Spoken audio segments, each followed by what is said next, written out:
नमस्कार, स्वागत है आपका डॉक्टर साहिब में और मैं हूं आपके साथ सौम्या राठी। इस वक्त हम बैठे हैं डॉक्टर अविनाश कुमार सिंह के साथ, जो कि काफ़ी जाने माने हेमेटोलॉजिस्ट हैं, यानी कि रक्त के रोगों के विशेषज्ञ हैं। आज हम डॉक्टर साहब से खास तौर पर हीमोफीलिया के बारे में बात करने वाले हैं। समझेंगे कि बीमारी क्या है, किन लोगों में ज़्यादा देखी जाती है। डॉक्टर साहब से हम सवाल जवाब शुरू करें उसके पहले आपसे आग्रह रहेगा कि अगर आपने अब तक चैनल को सब्सक्राइब नहीं किया है तो अवश्य कर लें, ताकि आने वाली वीडियोस आप मिस ना करें। अब सबसे पहले डॉक्टर साहब नमस्कार, स्वागत है आपका। नमस्कार। सबसे पहला सवाल डॉक्टर साहब मैं यही करना चाहूँगी कि जो हीमोफीलिया की बीमारी है, ये हीमोफीलिया आखिर होता क्या है? जी हाँ, हीमोफीलिया एक आनुवांशिक बीमारी है, एक जेनेटिक बीमारी है, जिसमें कि मदर जो है वह कैरियर होती है, जो डिफेक्टिव जीन है उसको कैरी करती है और उनके लड़कों को यह बीमारी होती है, हीमोफीलिया बीमारी। तो हीमोफीलिया बीमारी में क्या होता है कि हमारे रक्त में, हमारे शरीर में कुछ ऐसे प्रोटीन्स हैं जो कि ब्लड को क्लॉट करने में मदद करते हैं। उन्हें फैक्टर के नाम से जानते हैं, फैक्टर 1 to 13 होते हैं। और हीमोफीलिया जो बीमारी है उसमें फैक्टर्स की कमी हो जाती है। जैसे हीमोफीलिया ए में फैक्टर 8 की कमी होती है, हीमोफीलिया बी में फैक्टर 9 की कमी होती है और एक हीमोफीलिया सी होता है जिसमें फैक्टर 11 की कमी होती है। तो इन फैक्टर्स की कमी, जैसे किसी को हीमोफीलिया ए है तो उनको क्या है दिक्कत की अत्यधिक रक्तस्राव होता है या उनकी ब्लीडिंग जल्दी रुकती नहीं है। यदि दांत उन्होंने बच्चे ने उखड़वा लिया तो वहाँ से ब्लीडिंग जो है 2-3 दिन 4 दिन तक होते रहेगा, जबकि नॉर्मल व्यक्ति में यह 1-2 घंटे में कंट्रोल हो जाता है।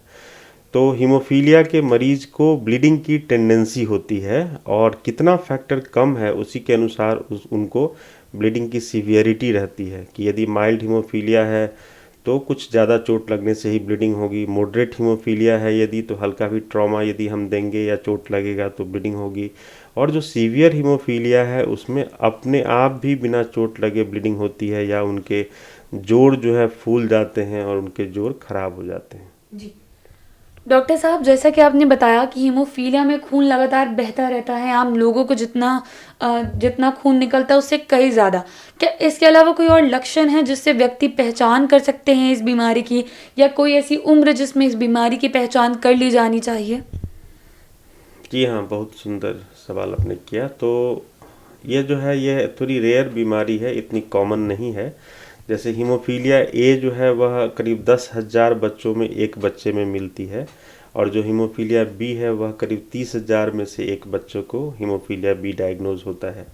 तो ऐसे बच्चे जिनको कि शरीर पे काले काले धब्बे हो जाएं या जोड़ सूज, जैसे ही क्रॉल करना शुरू करते हैं बच्चे तो उनको यदि जोड़ों में सूजन होने लगे या अत्यधिक रोएं तो ज़रूर पता करना चाहिए कहीं उनको हीमोफीलिया तो नहीं है। दूसरी बात कि जैसा मैंने कहा कि यह एक जेनेटिक बीमारी है, तो बहुत सारे फैमिली मेम्बर को ऐसे रक्तस्राव के प्रॉब्लम पहले से हो सकते हैं या उनको डायग्नोसिस हुआ हो कि उनको हीमोफीलिया है, तो ज़रूर आगे के जो बच्चे हैं जब जन्म लेते हैं तो उनकी जांच होनी चाहिए कि उनको हीमोफीलिया तो नहीं है। जी डॉक्टर से संपर्क करने की नौबत कब आ जाती है? व्यक्ति को डॉक्टर से संपर्क कब कर लेना चाहिए?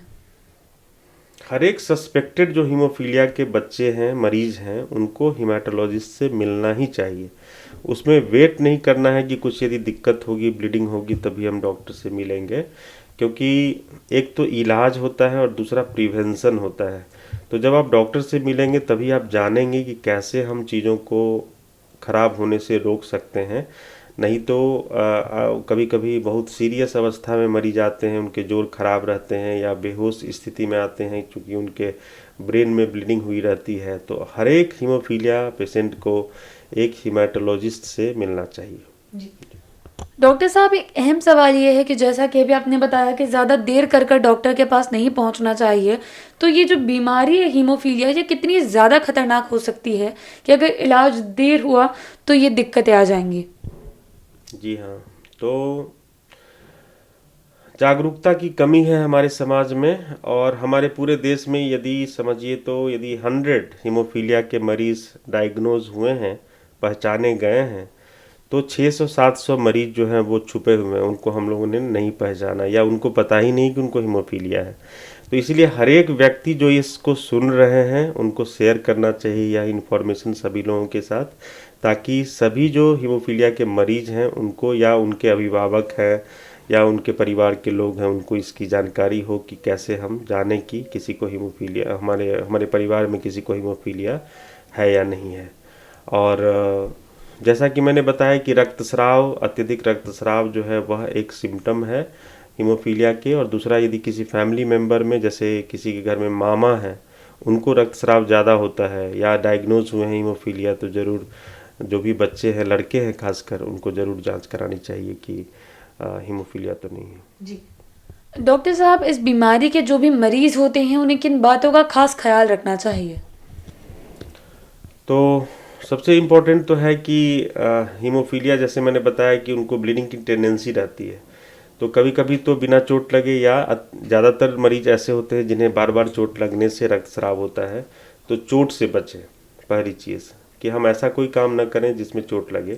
घर में इन चीज़ों को ना रखें जिससे कि बच्चे को चोट लग सकती है। बच्चे को पलंग पे या चौकी पे छोड़ के कहीं बाहर ना जाए, क्योंकि गलती से यदि वह गिर गया तो उसके सर में ब्लीडिंग हो सकती है, उसको अत्यधिक रक्तस्राव हो सकता है।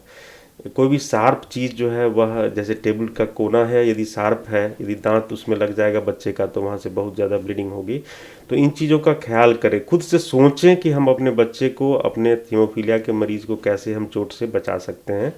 दूसरी बात कि बच्चे को अत्यधिक रक्तस्राव की टेंडेंसी रहती है, तो कभी कभी दर्द होता है तो हम लोग NSAID नामक दर्द की दवा दे देते हैं, जैसे डाइलोना है, ब्रूफेन है, नाइस है। इन दवाइयों को हीमोफीलिया के मरीज को कभी नहीं देना चाहिए, गलती से भी नहीं देनी चाहिए, क्योंकि ऐसे ही ब्लीडिंग टेंडेंसी है और हमने उन दवाइयों को देख के और उनके प्लेटलेट्स खराब कर दिए, तो उन्हें बहुत ज़्यादा रक्तस्राव होगा और दिक्कत होगी। दूसरा है कि कभी यदि बीमार पड़ते हैं या वैक्सीनेशन के लिए जाते हैं तो उनको इंट्रामस्कुलर इंजेक्शन, जो मांस में सुई लगती है, वह नहीं लगवाना चाहिए। और अपने पीडियाट्रिशियन या हीमेटोलॉजिस्ट जो भी हैं उनको बताना चाहिए कि बच्चे को हीमोफीलिया है तो वैक्सीनेशन के अलग तरीके हैं, जैसे चमड़े के नीचे ही दे दी जाती है सुई।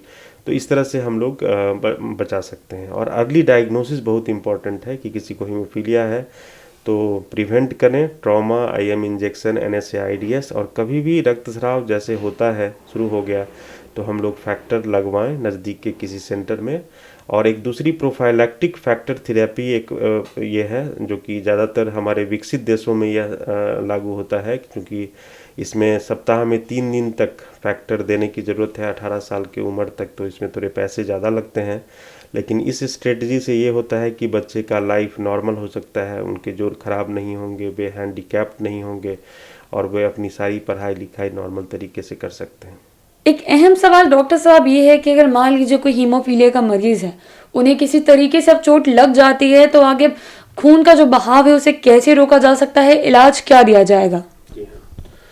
तो जैसे हीमोफीलिया के मरीज हैं और उन्हें ब्लीडिंग की टेंडेंसी है, चोट लग गया, ब्लीडिंग हो रहा है, अत्यधिक रक्तस्राव हो रहा है या जोड़ सूज गया और दर्द हो रहा है, तो ऐसी परिस्थिति में हम क्या करें? तो 2 तरह के इलाज हैं जिनको हम लोग, एक पहला है जिसको हम लोग राइस थेरेपी कहते हैं, RICE। तो R का मतलब होता है कि जिस पार्ट में चोट लगा है उसको हम लोग रेस्ट में रखें, ज़्यादा हिलाएं डुलाएं नहीं। जैसे पैर में यदि चोट लगा है तो उसको रेस्ट में रखें। I का मतलब है कि हम आइस अप्लाई करें, जैसे बर्फ़ के टुकड़े को कपड़े में बांध के और चारों तरफ से जोड़ को हम लोग कंप्रेस करेंगे, उसको सेकेंगे बर्फ़ से। डायरेक्ट बर्फ़ नहीं स्किन पे लगाएंगे, जबकि एक तौलिए में बर्फ़ को बांध के और उसको हम लोग सेकेंगे। तो उससे क्या होता है कि बर्फ़ अप्लाई करने से वहाँ सूजन कम हो जाता है, दर्द आराम हो जाएगा, जो ब्लीडिंग अंदर है वह भी रुक जाता है। और C का मतलब है कंप्रेशन, कि उसको हम लोग एक कंप्रेशन बैंडेज लगा देना है ताकि वह कंप्रेस्ड रहे और ब्लीडिंग बढ़े नहीं। और E का मतलब है एलिवेशन, मतलब उस पार्ट को थोड़ा सा उठा के रखना है। जैसे यदि दाएं पैर में चोट लगी है तो दाएं पैर के नीचे हम लोग एक तकिया रख देंगे ताकि वह ब्लीडिंग जो है वो कम हो जाए, सूजन कम हो जाए, दर्द कम हो जाए। तो ये तो है राइस थेरेपी, जो कि हर एक परिवार के लोग जिनके घर में हीमोफीलिया हैं, हर एक माँ जिनके घर में हीमोफीलिया बच्चे हैं, उनको जानना चाहिए। और दूसरा होता है कि किसी को ब्लीडिंग हो गई तो फैक्टर देना है, फैक्टर थेरेपी। जैसे हीमोफीलिया A है तो फैक्टर 8 दिया जाता है, फैक्टर 8 दिया जाता है। उसको कितना देना है उसका कैलकुलेशन है, उनके वजन के अनुसार देते हैं और सीवियरिटी जो है ब्लीडिंग का उस अनुसार हम लोग डिसाइड करते हैं। तो इसको किसी हॉस्पिटल में ही लगाना चाहिए। और हर एक हीमोफीलिया मरीज़ के घर में कुछ फैक्टर इमरजेंसी यूज़ के लिए रहना चाहिए, बहुत ज़रूरी है। हम लोग 500 यूनिट फैक्टर 8 या फैक्टर 9 जिनको हीमोफीलिया बी है उनको हम लोग घर में अपने फ्रिज में रख सकते हैं। और बहुत सारे ऐसे अभिभावक हैं जिन्होंने सीखा है कि इमरजेंसी में कैसे हम अपने बच्चे को फैक्टर लगा देंगे, फैक्टर IV दे देंगे, और इससे मरीजों की जान बचती है। यदि कोई बच्चा बेहोश हो गया घर पे और उसे हीमोफीलिया है तो ज़्यादा चांस है कि उसके सर में ब्लीडिंग हुई होगी। जब तक आप हॉस्पिटल आइएगा, डॉक्टर देखेंगे, डिले होगा, लेट होगा, तो आप घर में ही कुछ फैक्टर लगा दीजिए यदि आपके पास है तो, यदि आप जानते हैं कैसे देना है, नहीं तो किसी को बुला लीजिए मदद करने के लिए, और उसके बाद आप घर से निकलिए, तो ऐसे बच्चों को बचाया जा सकता है। तो फैक्टर थेरेपी है और राइस थेरेपी, ये दोनों चीज़ बहुत इंपॉर्टेंट है जी।